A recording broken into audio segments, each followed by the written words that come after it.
Hello students, आप सभी का स्वागत है आपके अपने यूट्यूब चैनल साइंस ट्यूटर पर। मैं अभिषेक राजपूत। आज हम लोग क्लास 10th का निर्देशांक ज्यामिति चैप्टर देखेंगे, जिसको हम लोग कोऑर्डिनेट ज्योमेट्री बोलते हैं, जो 15 मार्क्स का क्वेश्चन बोर्ड में पूछता है, ऑब्जेक्टिव और सब्जेक्टिव दोनों मिला के। तो बहुत ही इंपॉर्टेंट चैप्टर है। तो हम लोग बेसिक कॉन्सेप्ट आपको ले चलेंगे, जो आप 9th क्लास में बेसिक कॉन्सेप्ट पढ़े होंगे कोऑर्डिनेट ज्योमेट्री का। वहां से हम लोग स्टार्ट करेंगे। ग्राफ में जो है प्रथम चतुर्थांश, द्वितीय चतुर्थांश या तृतीय या चतुर्थ चतुर्थांश में क्या क्या उसका साइन होता है, कैसे पकड़ेंगे कि प्रथम चतुर्थांश में ये स्थित होगा। ठीक है, ऑल क्वेश्चन कंसेप्ट के साथ करेंगे। पहले कुछ कंसेप्ट को हम लोग देखते हैं, बेसिक कंसेप्ट को, उसके बाद हम लोग स्टार्ट करेंगे चैप्टर। आइए हम लोग ध्यान से सबसे पहले ग्राफ के द्वारा हम लोग सीखते हैं। तो सबसे पहले देखिए ग्राफ के द्वारा सीखते हैं। तो आप लोग 9 क्लास में या उससे पहले भी ग्राफ बनाना जानते होंगे। ये जो रहता है इसको हम लोग y अक्ष बोलते हैं, और ये जो लाइन रहता है इसको हम लोग क्या बोलते हैं, x अक्ष बोलते हैं।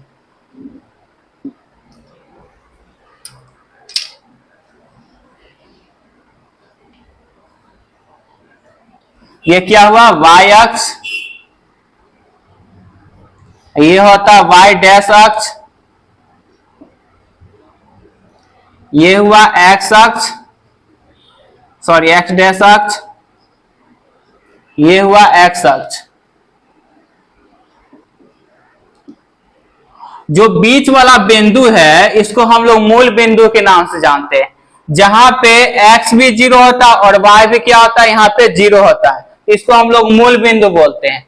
अब जैसे हम y के ऊपर में जाएंगे, y अक्ष में जाएंगे, तो ये हमको पॉजिटिव वैल्यू देगा, मतलब +1 +2 +3, ऐसे ऐसे आगे वैल्यू क्या होगा, बढ़ते चलेगा।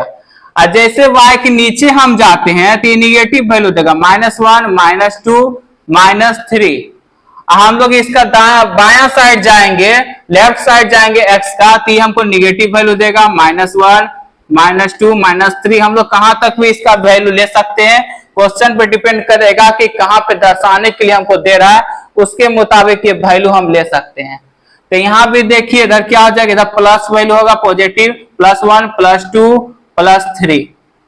अब देखिए कि हम लोग y अक्ष हो गया, यहाँ पे यह x अक्ष हो गया, और यहाँ x डैश अक्ष, ये y डैश अक्ष। अब यहाँ प्लस पहला में तो कोई भी हम बिंदु को जब दर्शाते हैं, कोई भी इंडिकेट करते हैं, निर्देशांक करते हैं उसको, तो सबसे पहले x अक्ष को लिखा जाता है, उसके बाद y अक्ष को लिखा जाता है। तो सबसे पहले x अक्ष को लिखेंगे। तो x अक्ष का इसमें देखते हैं साइन क्या है, पॉजिटिव साइन है। तो ये क्या होगा, प्रथम चतुर्थांश कहलाएगा। क्या कहलाएगा, प्रथम चतुर्थांश।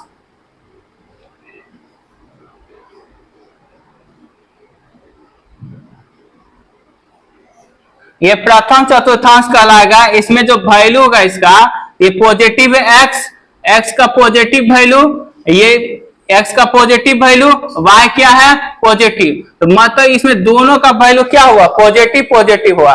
अगर मान के चलिए एक कोई ग्राफ में दिया है, जैसे a का पॉइंट दिया है 1 2 अगर दिया ऑब्जेक्टिव के लिए, बहुत इंपॉर्टेंट क्वेश्चन है, ग्राफ से रिलेटेड पूछता है ऑब्जेक्टिव में। जैसे 1 2 दिया है तो 1 2 में इसके आगे भी पॉजिटिव वैल्यू है, इसके आगे भी पॉजिटिव वैल्यू है। तो हमको वैल्यू से मतलब नहीं मालूम है, हमको देखना है दोनों पॉजिटिव है या कोई निगेटिव है, तो उसका साइन से हमको पता चलेगा प्रथम में है, द्वितीय में है, या तृतीय चतुर्थांश में, या चतुर्थ में है। ठीक है, तो देखिए फर्स्ट चतुर्थांश दोनों प्लस प्लस है, इसका मतलब कौन सा चतुर्थांश होगा, फर्स्ट वाला में। इसके बाद दूसरा चतुर्थांश में अगर मालूम करें, द्वितीय चतुर्थांश में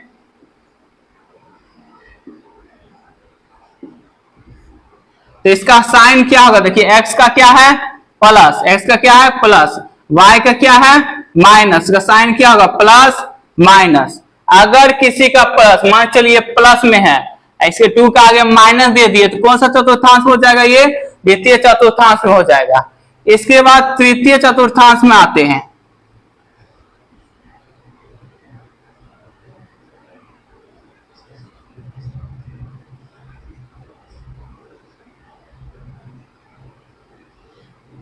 तृतीय चतुर्थांश में देखिए x का साइन क्या हो गया, माइनस, और y का साइन में देखिए क्या हो गया, माइनस। दोनों साइन क्या, माइनस माइनस। जब दोनों माइनस रहेगा तो इसको बोलेंगे तृतीय चतुर्थांश में है।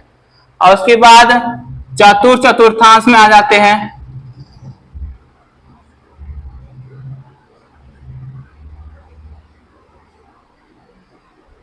इसका साइन देखिए, ऊपर में x का क्या है पहले माइनस, y का क्या है प्लस। तो ये चारों चतुर्थांश जैसे क्वेश्चन हमको रिलेटेड पूछता है तो ये आप लोग ध्यान रखिएगा, ऑब्जेक्टिव इससे क्वेश्चन बोर्ड में आएगा, ये श्योर है। ये कंसेप्ट आपको याद रखना है कि फर्स्ट चतुर्थांश में दोनों साइन पॉजिटिव होगा, प्लस प्लस होगा। सेकेंड में पहला प्लस होगा x, दूसरा y क्या होगा माइनस। थर्ड में दोनों माइनस होगा, x भी माइनस y भी माइनस। और फोर्थ में क्या होगा x माइनस होगा, y क्या होगा प्लस होगा। तो इससे क्वेश्चन रिलेटेड दे देगा, जैसे बोल देगा 3 - 3 - 4 इक्वल टू -3 - 4 कौन सा चतुर्थांश में स्थित है। तो आप लोग क्वेश्चन देखिए, माइनस साइन दोनों किसमें है तृतीय चतुर्थांश, आंसर क्या हो जाएगा इसका तृतीय चतुर्थांश में। समझ गए। तो साइन के आधार पे आप लोग बताइएगा कौन सा चतुर्थांश में ये स्थित है, और इससे वैल्यूज हमको कोई मतलब नहीं है। ठीक है, तो ये कॉन्सेप्ट आपका क्लियर हो गया। आप देखिए बीच वाला को हम लोग मूल बिंदु बोलते हैं। क्या बोलते हैं मूल बिंदु।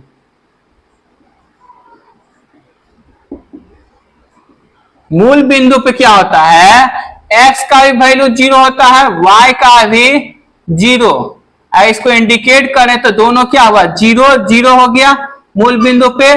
तो मूल बिंदु मान चलिए यहां से ही x की ओर आगे बढ़ा या y की ओर ऊपर गया, मतलब इसको सेंटर पॉइंट एक तरह से बोले, जहां से कोई व्यक्ति चलना स्टार्ट करता है। अगर ऊपर की ओर जाएगा पॉजिटिव वैल्यू, अगर y नीचे की ओर नेगेटिव वैल्यू। अगर यहाँ पे बायां गया तो नेगेटिव वैल्यू, अगर दाएं गया तो पॉजिटिव वैल्यू देगा। ठीक है, इसलिए मूल बिंदु है, पूछा जाएगा कि मूल बिंदु पर जो है उसका निर्देशांक क्या होगा, तो बोलेंगे मूल बिंदु पे x भी 0 होता है और y भी 0 होता है, दोनों 0 0 होता है। ठीक है, अब थर्ड क्वेश्चन देखिए, y अक्ष को जो है इसको भुज बोला जाता है, x अक्ष को भुज बोला जाता है, y अक्ष को कोटि बोला जाता है। y अक्ष को कोटि हम लोग बोलते हैं और x अक्ष को हम लोग भुज बोलते हैं। एग्जाम में पूछा जाता है x अक्ष का नाम क्या है, तो x अक्ष को भुज, y अक्ष को कोटि बोलते हैं। ठीक है, तो ये ग्राफ से रिलेटेड इतना क्वेश्चन था आपका।